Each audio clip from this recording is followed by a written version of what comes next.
Évangile de Jésus-Christ selon saint Marc, chapitre 6. Sorti de là, Jésus se rendit dans son lieu d'origine, et ses disciples le suivirent. Le jour du sabbat, il se mit à enseigner dans la synagogue. De nombreux auditeurs, frappés d'étonnement, disaient: D'où cela lui vient-il? Quelle est cette sagesse qui lui a été donnée, et ces grands miracles qui se réalisent par ses mains? N'est-il pas le charpentier, le fils de Marie, et le frère de Jacques, de José, de Jude et de Simon? Ses sœurs ne sont-elles pas ici chez nous? Et ils étaient profondément choqués à son sujet. Jésus leur disait: Un prophète n'est méprisé que dans son pays, sa parenté et sa maison. Et là, il ne pouvait accomplir aucun miracle. Il guérit seulement quelques malades en leur imposant les mains. Et il s'étonna de leur manque de foi. Jésus parcourait les villages d'alentour en enseignant. Il appela les 12. Alors il commença à les envoyer en mission deux par deux. Il leur donnait autorité sur les esprits impurs, et il leur prescrivit de ne rien prendre pour la route, mais seulement un bâton. Pas de pain, pas de sac, pas de pièces de monnaie dans leur ceinture. Mettez des sandales, ne prenez pas de tunique de rechange. Il leur disait encore: Quand vous avez trouvé l'hospitalité dans une maison, restez-y jusqu'à votre départ.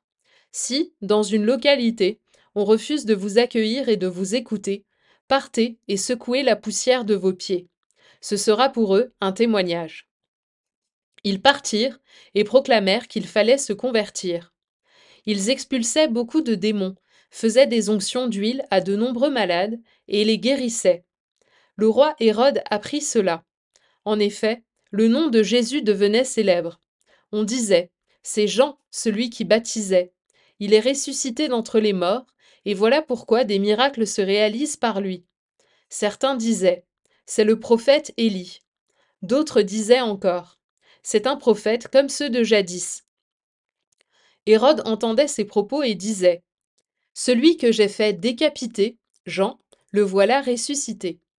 Car c'était lui, Hérode, qui avait donné l'ordre d'arrêter Jean et de l'enchaîner dans la prison à cause d'Hérodiade, la femme de son frère Philippe, que lui-même avait prise pour épouse.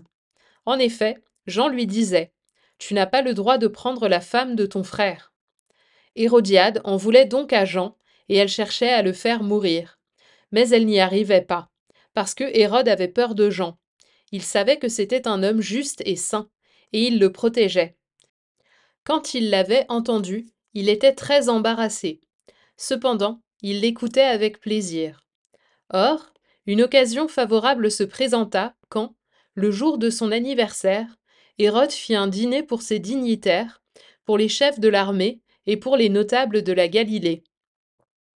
La fille d'Hérodiade fit son entrée et dansa. Elle plut à Hérode et à ses convives. Le roi dit à la jeune fille: Demande-moi ce que tu veux, et je te le donnerai. Et il lui fit ce serment: Tout ce que tu me demanderas, je te le donnerai, même si c'est la moitié de mon royaume. Elle sortit alors pour dire à sa mère: Qu'est-ce que je vais demander? Hérodiade répondit: La tête de Jean, celui qui baptise. Aussitôt la jeune fille s'empressa de retourner auprès du roi et lui fit cette demande: Je veux que tout de suite tu me donnes sur un plat la tête de Jean le Baptiste. Le roi fut vivement contrarié, mais à cause du serment et des convives, il ne voulut pas lui opposer un refus. Aussitôt, il envoya un garde avec l'ordre d'apporter la tête de Jean. Le garde s'en alla décapiter Jean dans la prison.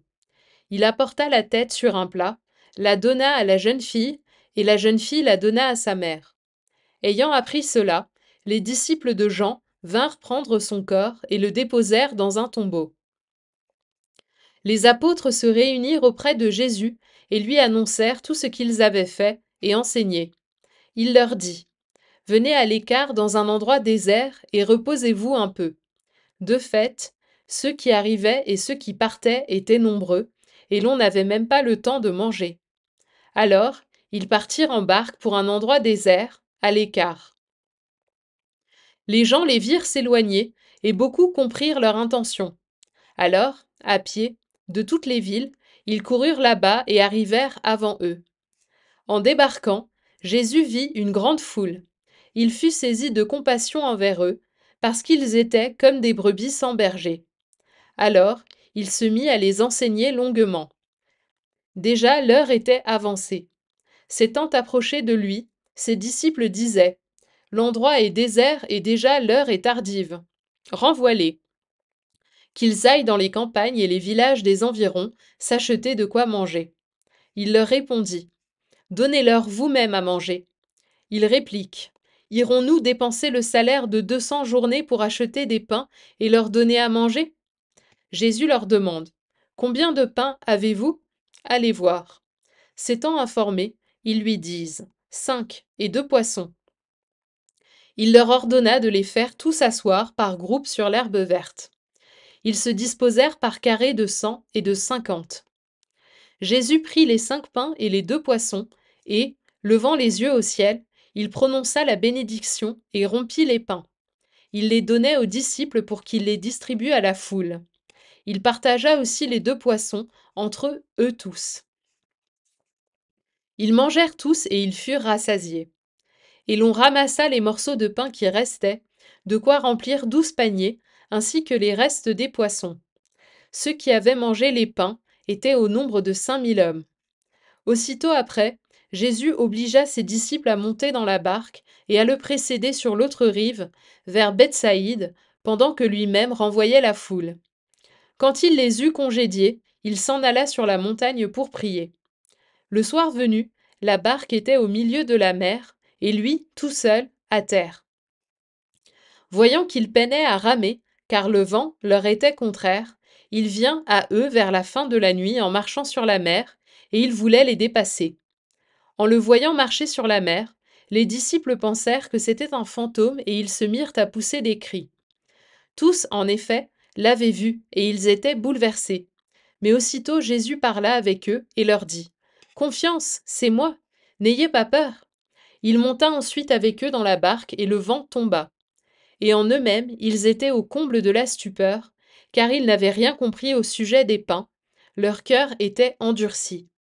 Après la traversée, abordant à Génésareth, ils accostèrent. Ils sortirent de la barque, et aussitôt les gens reconnurent Jésus.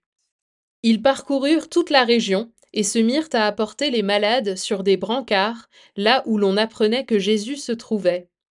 Et dans tous les endroits où ils se rendaient, dans les villages, les villes ou les campagnes, on déposait les infirmes sur les places. Ils le suppliaient de leur laisser toucher ne serait-ce que la frange de son manteau. Et tous ceux qui la touchèrent étaient sauvés.